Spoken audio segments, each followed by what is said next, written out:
.22 long rifle Yeah. seemed like the natural place where you were going to start. Yes. Could you speak to why you said you started with the centerfire cartridges? I think Yes. it was the 380. Why not start with the much smaller chamber diameter pressure of the 22 LR? I'll say a couple things about that. Our very first defense distributed video, that god awful thing where I just talked for 8 minutes about why I want to do it.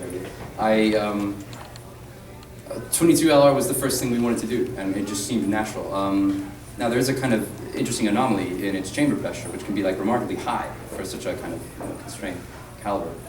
We ended up not doing any testing with it. It was just pure kind of happenstance. So we came out one day with a 410 test, and John had tested, he'd actually printed some 380 barrels. It was literally the first thing that worked. The first break we had, we chased the break, a kind of path of least resistance. Now, there was a fulfillment of a kind of 22 Liberator in this gun developed by a Canadian in the summer of last year. He called it the Grizzly. And if you look for it, there's some critical links from Reason.com and some other places. It's basically a 22 Liberator carbine. It uses Liberator springs, a different barrel, a superior locking mechanism, actually. An all-around better gun, and I think a more reliable gun, too. So 22 would have probably been the best thing to test, because it seems to work naturally and like a charm, especially for this guy. I think he tested like 30 or 50 in a row or something. That was our first prototype. And, we were a victim of our own success because it was just this raucous media event in the UK, and then the State Department came down on us before we could do anything else. I hope that answers your question. I don't mean to take up time. Do we have time? Okay, yeah. Could you comment on direct metal laser sintering for 3D printing a metal gun from home? Yes, I can. DMLS, direct metal laser sintering, requires metal powder, and today, an extremely expensive machine. And it was one of the first things in our research process. We were like, oh, why don't we just kind of cut to the chase and metal print a gun? Well, you can do that.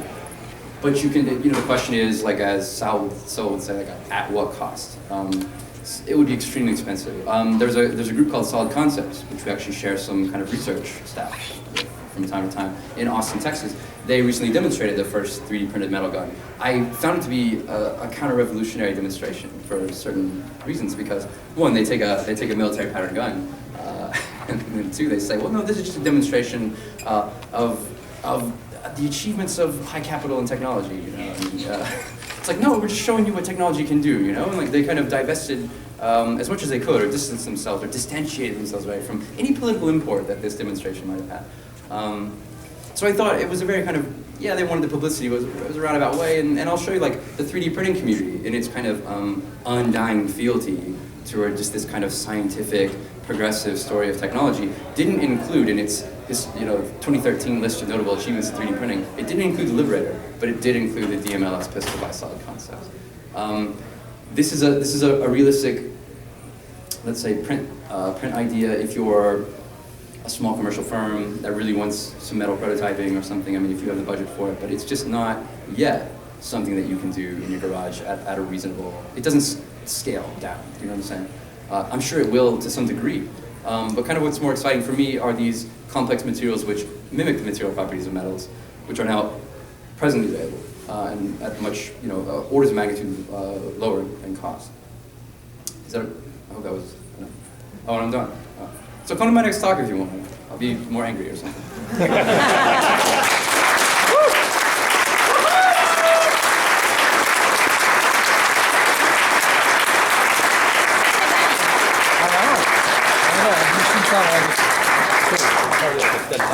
Machine, but still.